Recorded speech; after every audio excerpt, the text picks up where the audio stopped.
Legends of Runeterra is Riot's new trading card game that really does compete in the market that we currently are in. It's extremely fast-paced, it's right out the gate, extremely easy to understand. The tutorial teaches you everything you need to know. While on the other hand, Magic the Gathering Arena is Wizards' take on their paper card game, Magic the Gathering. The current format that it offers is standard, so you're not really looking at a lot of the formats that Magic the Gathering typically offers, but it still gives you a lot to choose from. Although MTGA is more complex in the current card list, Legends of Runeterra has a much simpler gameplay dynamic. Typically in Legends of Runeterra, everything is pretty based on the units you have on the field. You have the health, you have the damage, everything is there, it's listed pretty simply. You have a lot of complex cards you can play and combos that you can create, while Magic the Gathering Arena, you have plenty of cards to choose from and plenty of cards to work with. We should get a spicy game going for the footage. LOR has a fairly great feel when it comes to the speed of the overall game. MTGA tends to follow traditional card game values while allowing an opponent to sit on their turn for a long time. And I mean a long ass fucking time. When it comes to the core part of any TCG, MTGA comes out as the king of deck building UI. Although it's not to say that LOR doesn't have a good UI in place, just a few bugs here and there. When you first enter each game for the first time, you're given a few starting decks. Runeterra does a great job with providing you decent cards that can fairly compete given the gameplay Runeterra establishes. Arena fails to provide you with cards that can compete with newly built decks and tend to be hard countered by the cards that need to be attained through RNG packs, similar to traditional paper trading card games. You'd go buy a pack of cards and pray to God that it has that one card you need. Typically, you wouldn't be doing this in a digital game. Most digital games allow you to buy things that you need, but MTGA has the biggest issue of wanting you to buy a ton of packs to get what you need.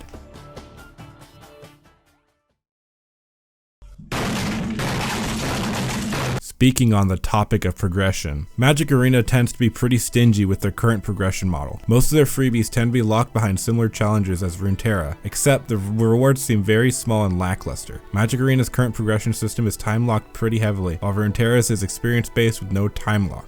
Riot has a much better gauge on their core audience over Wizards, primarily because their core game doesn't involve paying money to enhance the overall experience. When you hop into a game of League of Legends, most of the time you'll see people with cosmetics and all these little extra stuff that you can buy with real money. While on the other hand, Wizards say most of the packs that you get, you have to buy the cards individually in paper format. Otherwise, you're way behind if you don't build your deck manually. Runeterra pretty much allows you to buy the cards you need straight from them, instead of forcing you to open packs and pray for multiple copies of that exact card you need. Though for aggro, I feel like that's going to be like a staple for aggro decks in this game, like hands down. Arena does have more game modes than Runeterra though. Two specific game modes that Arena has over Runeterra are Historic and Brawl mode.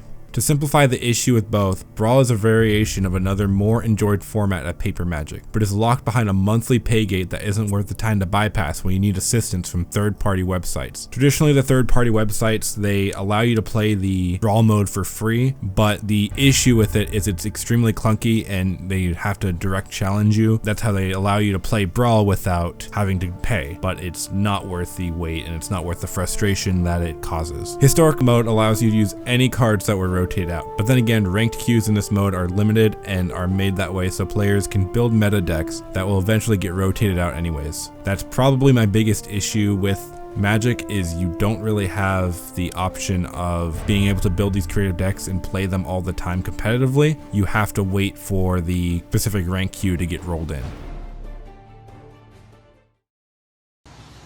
Go crazy! Go stupid!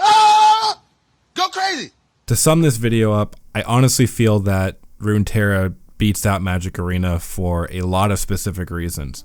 Runeterra is a much faster paced game and the mana system in the game is much easily accessible. In Magic, you have to, hope that you pull the cards you need while also pulling the resources you need to continue playing the game. In Runeterra, they rob you of this option by just giving you the exact same mana every turn past turn 10. So each turn you get 1 mana, 2 mana, 3 mana, so forth every round.